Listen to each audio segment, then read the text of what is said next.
الله الرحمن الرحیم. السلام علیکم دوستانو، امید لرم چې روغ جوړ به یې. دوستانو دې ویډیو کې به تاسو ته ښیم چې اکثر مونږه موبایل کې زیاتره اپس انسټال کړو نو بیا فون سټوریج فل شي.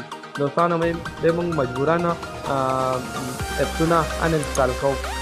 دوستانو د دې لپاره یا موبایل مونږ ریسټور کوو نو مونږ چې څانه اپسونه ډاونلوډ کړي وي دوستانو هغه مجبورا مونږه ان انسټال کوو.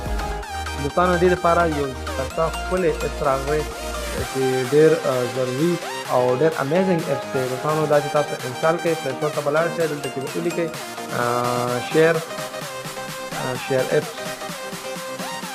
دوستانو دې کې به ولیکئ شیر اپ او دا چې سرچ کړئ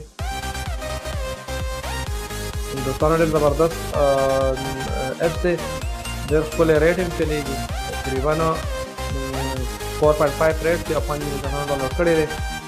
نو دا ما الریډي ډاونلوډ کړی دی، دا چې اوپن کړئ نو داسې دغه به ته راشي ویو.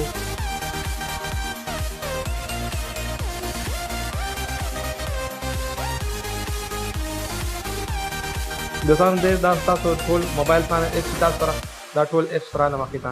دوستانو که تاسو چېرې غواړئ چې یاره زه دا اپس د اپس چې کوم دی خپل ملګري ته واټساپ ایمو میسنجر باندې سینډ کړم نو که به چې یاره زه لینک ورسینډ کړم یې ځانله ډاونلوډ کړي پلی سټور نه عموما تاسو کولی شئ هغه به شیر لینک باندې کلیک وکړئ. او که وایئ چې یاره زه ټول صرف سیټ اپ ورسینډ کړم بیا ځان ته صرف انسټال کړي نو شیر اپیکې دا به کلیک کړئ. دوستانو هغه ته په واټساپ باندې تاسو سینډ کولی شئ، په ایمو باندې سینډ کولی شئ. نو دا چې ووایئ نو دا تاسو نه ایمو باندې سینډ کولی شئ، واټساپ باندې به سینډ کولی شئ. دوستانو هر څه باندې ډېر زبردست اپس دی.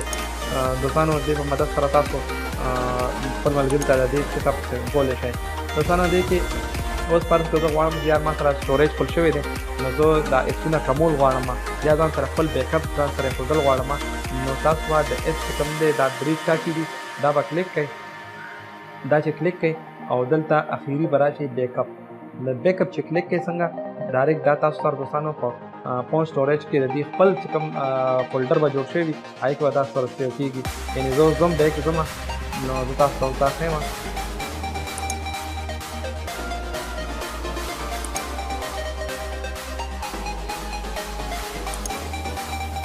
دوستانو زه خپل فون سټوریج ته ځم، اول درته تازه ښه ښیم او شیر اپ په نوم باندې به فولډر جوړ شوی وي او هغې ته به دا سافټویر ایزي چې تاسو کومې بیک اپ کېږدئ او دې ته ځي. دوستانو دا فولډر جوړ شوی دی د شیر اپ په نوم باندې او تاسو چې کوم سافټویر کوم اپس تاسو بیک اپ جوړول غواړئ هغه تاسو سره دلته کې جوړ کېږي. او بیا د دې ځای نه تاسو په فون یا کارډ ته تاسو ټرانسفر کولی شئ. دوستانو ډېر اسان کار دی. دوستانو مخکې به تاسو یا هم په زیپ یا باندې بل چا ته اړول نو تاسو به دا خپل اپسونه سټور کولو بیک اپ به مې ښودو یا به ان انسټال کول.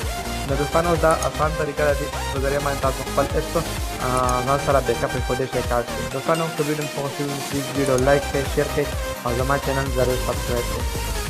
الله په امان.